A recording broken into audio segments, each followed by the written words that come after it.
আরজিকর কাণ্ডে আন্দোলনরতদের ফিরে যেতে এবং দুর্গাপূজার উৎসবের প্রস্তুতি নিতে অনুরোধ করেছেন পশ্চিমবঙ্গের মুখ্যমন্ত্রী মমতা ব্যানার্জি।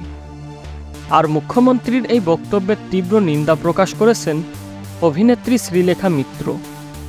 একই সঙ্গে মমতা ব্যানার্জির সরাসরি পদত্যাগেরও দাবি জানিয়েছেন অভিনেত্রী। সম্প্রতি সামাজিক মাধ্যমের একটি পোস্টে মুখ্যমন্ত্রীকে জোরালো প্রতিবাদ জানান শ্রীলেখা। তার বক্তব্যে কী বলবেন বলুন এবার। এক মাসে বাবা মা তার মেয়ের ধর্ষণ হত্যা ভুলে যা, মানুষ আপনাদের অন্যায় আবারও মেনে নিক, চাঁদা আর ভাতাই সব চাপা পড়ে যাক, সেটি আর হচ্ছে না দিদি, আপনি মানে মানে গদিটি ছাড়েন, তারপর হবে আমাদের পূজা, তিলোত্তমাদের পূজা, মানুষ আপনার পূজার ফানুষে আর ভুলছে না। এর আগে সুপ্রিম কোর্টে 5 সেপ্টেম্বর শুনানির দিন ধার্য থাকলেও প্রধান বিচারপতি বেঞ্চে না বসাই তারিখ পিছিয়ে 9 সেপ্টেম্বর করা হয়।